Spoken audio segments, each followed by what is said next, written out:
everybody, Mike from Landing Customs. Got us in the Amazon box here. If you follow my channel, you probably know what's going on. Plus the fact I got this rear end all coming apart here. Let's see what we got today. Yeah, more airbags for my safety suit. Good stuff right there. And then we got this big box inside, our little box inside the big box. Let's see what we got in here. Okay, let's see. Oh, them are pretty. New Monroe Air shocks here. A little adapter there. You got to keep the cap on there, keep the junk out. These are the new Monroe Air shock setup for my 68 T-Bird here. They're going to replace these old buggers that are wore out. Let's set them off to the side here.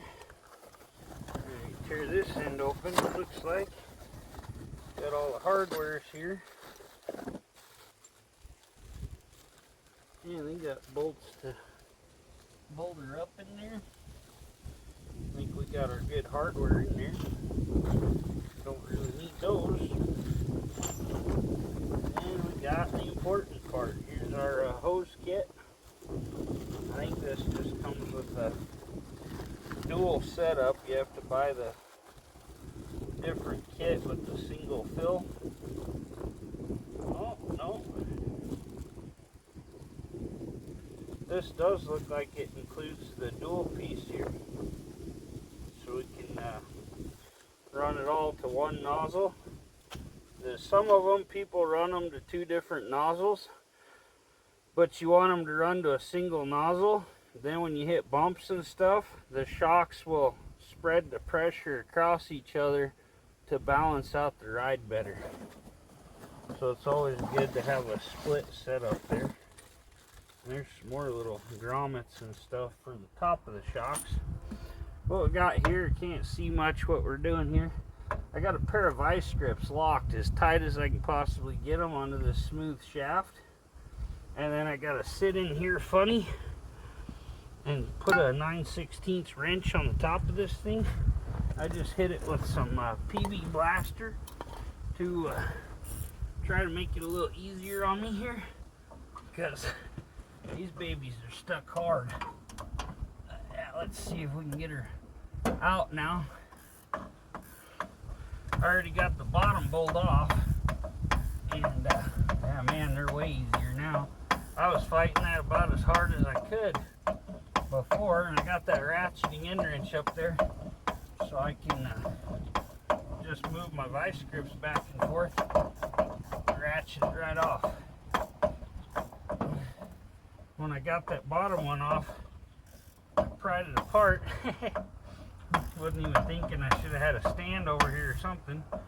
Now the axle fell down and my spring come out, so I gotta lift the axle back up once I get the new shocks on. But we'll get them on, get the plumbing hooked up on them for the hoses and everything. Okay, there we go. Man, that was a lot easier. So yeah, what we got up top, we got a grommet and a cap piece and our nut. And then underneath, we have another cap piece and grommet there. That's how it sits on the frame. But as long as these been on there, yeah, they got a little rough. I'll bet this was one hell of a shock back in its day. But they're a little shot. I did a video on my other one. It pops up and it gets stuck. I had to put a pry bar in there to get it loose. Looks like there's, oh, okay, maybe. Where's the other kit? Oh, they got one in there for the other shock still. So we're gonna bolt them up on top there. Then we'll get everything hooked up. We'll put some air pressure to them, and then we'll get them seated on the bottom. You're going to want this cap pointed toward the back. Keep this as clean as possible. We're working with some crazy stuff here. So we put one of those on, make sure it's the right direction. Then we put one of these grommets on. Then we're going to put it on through the frame. Put the other grommet on, the other cap on, and our nut. Pretty easy. That's not the most simple job you can do. But we got the train helping us out, so add some good sound effects.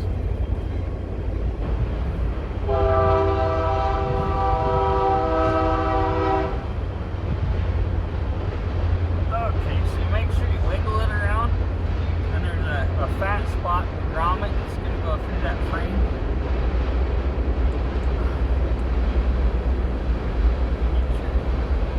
Nut on there, make sure you don't cross thread it. Cross thread is the worst thing.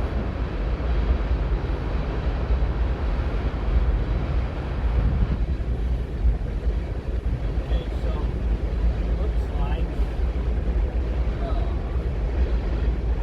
the bottom piece doesn't want to turn at all, so we're gonna put the air part toward the frame away from the exhaust. Run the rubber hose down the frame. What you kind of got to do is just play it by ear, look things over as you go. My wrenches don't reverse, so I got to make sure I have it the right way. Once I get the seat in there, I can kind of start tightening it up. I'll go blow up the compressor and bring it over here. We'll run some lines and get things ready. Because to put these out, I'm going to have to put some pressure to them.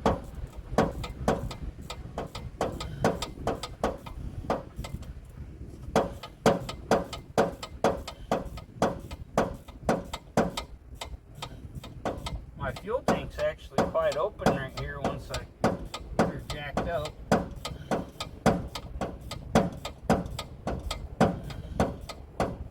Okay.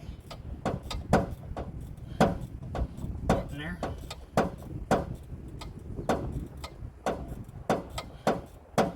Good thing is the pressure from the rubber kind of helps stop the vibration and helps stop this nut from trying to come off.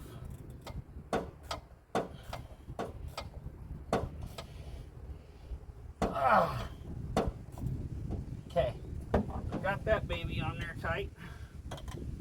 They're clear up here, so now we gotta figure out our stuff here.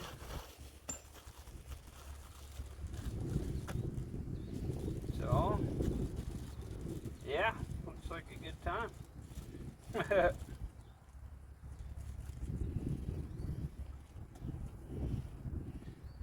Cap off.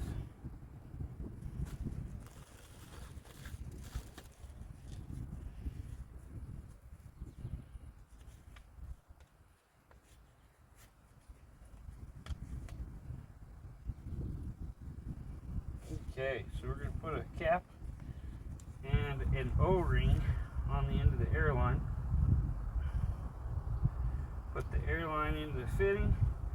Be sure it's seated properly. Slide O-ring and plastic nut on the fitting and tighten nut finger tight only, enough to hold the airline from pulling out. Never use a wrench or pliers. Make sure you read little stuff like that. Like say, I've never actually put one of these kits on. So, oh, got a hole. Hope our O-rings is all still in there. Ripped it up here and it's all coming out down there. Now I might have to go look in the shop for little O-rings. Okay, so we're not going to move much until we figure out. Okay, yeah, we got a whole bunch of little O-rings in here. So grab one of these little guys.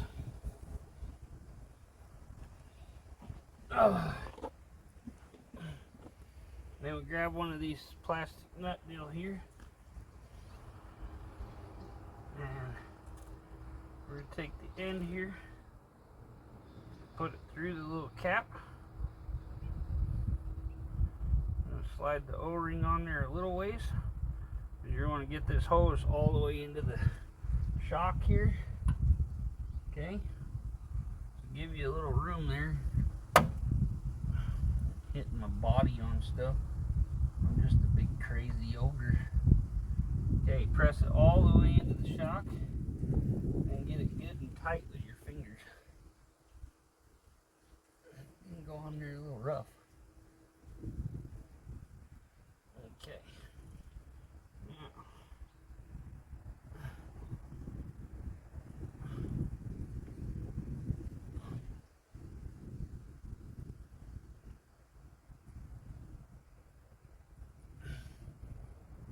Okay. There we go. Now we're going to see how much line we have. We may actually want to turn this shock around. Yeah, I think so.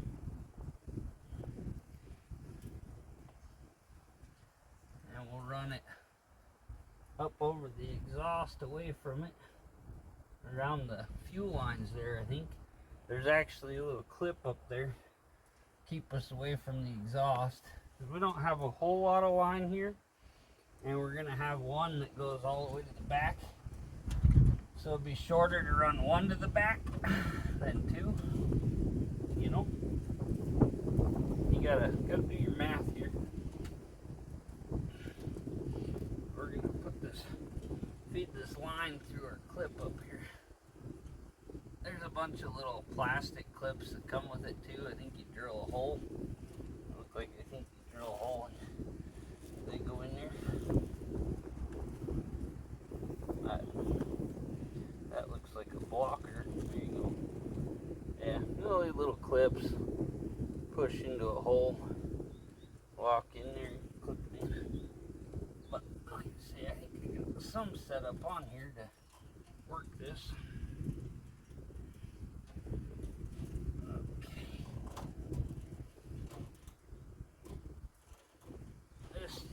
Part is running everything. So see, I've just always run regular shocks, and these ones are nice because if you're hauling a heavy load, you can put more pressure to them and actually haul the load better. So we're going to run this to the other side. Then we're going to put our splitter in over there, probably right over the frame rail, and then we'll run our final socket piece that blows up with the compressor. We might put it like inside the trunk. That way we can just pop the trunk, put the pressure to it. Either that or it'd be right under the bumper or somewhere like that. But I have a little shroud that goes, a little cowl piece that goes under the bumper that I still need to get put on. So I don't know for sure. We'll figure out where to put it.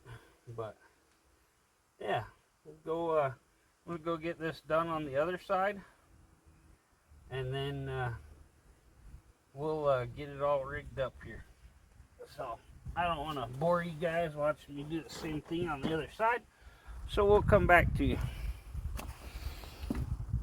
Okay, so on this shock, we're closer to the exhaust here, so we actually turned it around so the air's on the other side. My air hose would have been like right against the exhaust. I don't like that.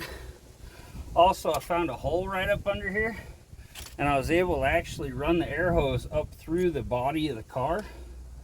So we're gonna give us enough room to put our little splitter about right here. It says make sure you use a good razor blade and cut it square.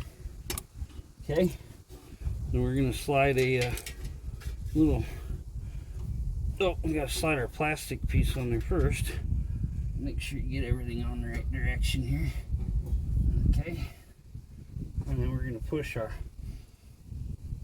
O-ring on. I like to get them wet in my mouth. Just, I think, helps them squeeze together, seat better. And we're gonna put our little three-way deal right here. And we're gonna push it all the way in, tight. And then you're going to twist it into this nut piece. While you're doing it, make sure you hold it all the way in there tight, okay?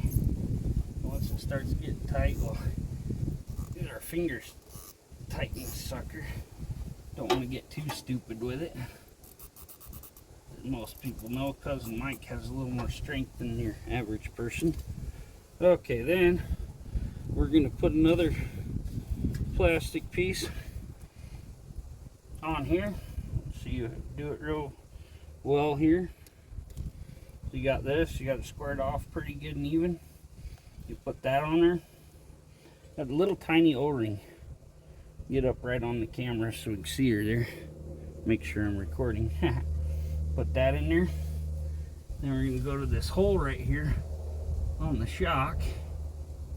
Well, here, we're going to go over this first, so then we don't have to run the long way over it. Okay. Now we're going to shove this as far in as it'll go in the shock. There's even a little gap there for the O-ring and such. Okay. Once you tighten this down, it's going to lock that sucker in there. Push it in good and hard. Make sure you don't cross thread these little plastic caps. That could be a real bad situation real quick. Okay. Get her fairly tight there. Then we got our piece here. We're going to cut this, give us a little bit of slack here. We're going to cut her off about right there. Try to get it as square as can be. Okay. And then we're going to put another cap and O-ring on here.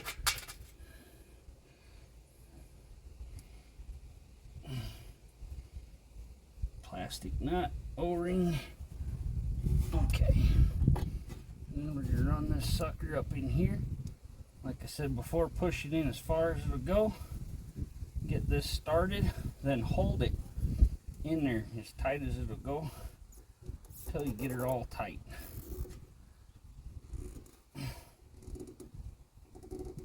Okay.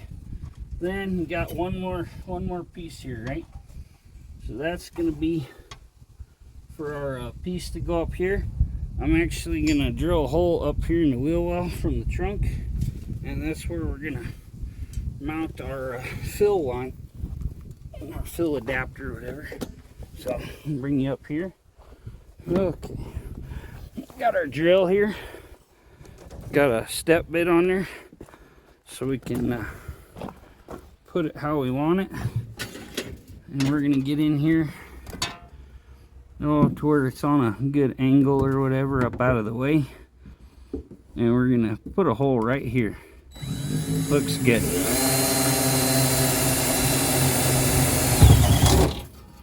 Okay.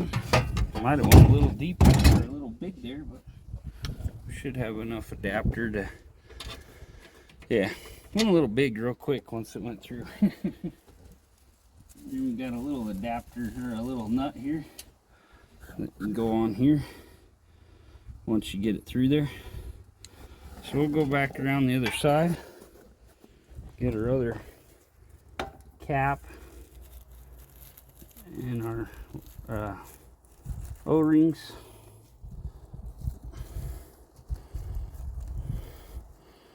Jiminy criminy, what a job. Got to make sure you don't lose these little itty bitty O-rings. Okay, so I'm going to set all this stuff in the hubcap here so we don't lose it. I'll put you back over here.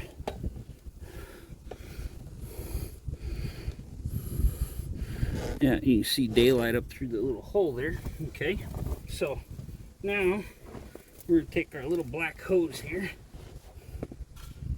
put another plastic nut and O-ring in here. I like to set them in my mouth while I'm waiting. Just make sure you don't swallow them. Okay, and we're going to run that baby in there. Push that tight.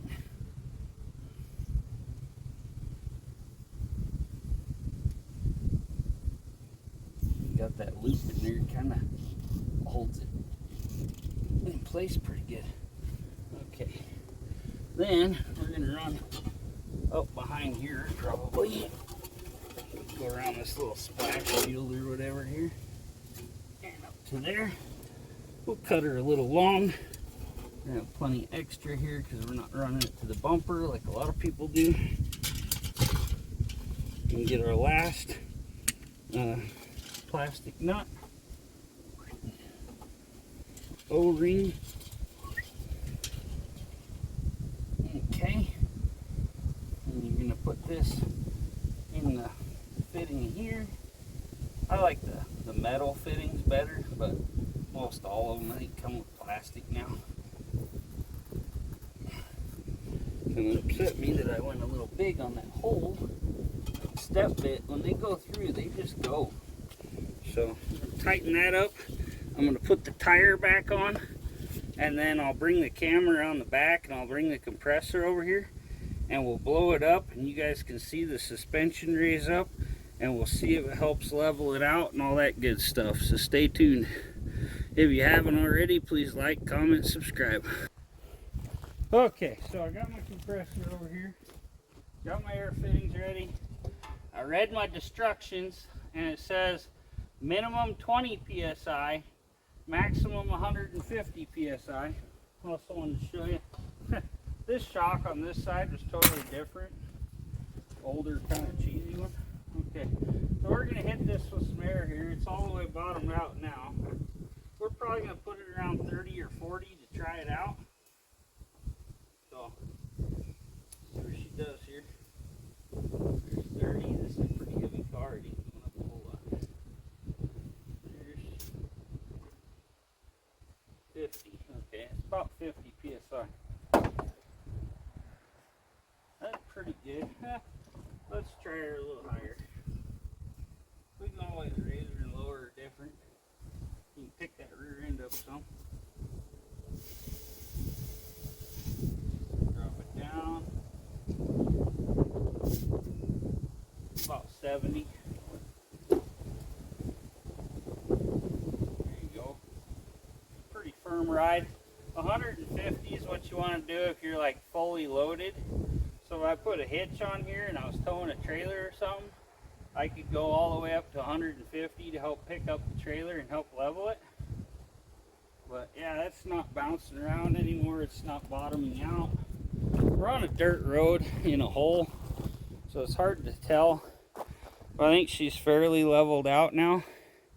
Before, one side was like sunk way down or whatever, so we'll get her on flat pavement one day and we'll check her out. But first I gotta wait a day or two because I got a water pump coming. The water pump started leaking out the bottom hole there, which is typical when a car's been parked for 40 years, that things like that go. Things go bad and get dry, and then you start turning them and they go bad. So thanks for tuning into this video. Really appreciate all my subscribers, all the love you guys show me, and everybody watching my videos. Please like, comment, subscribe, and we'll catch you on the next one. Thanks for tuning in.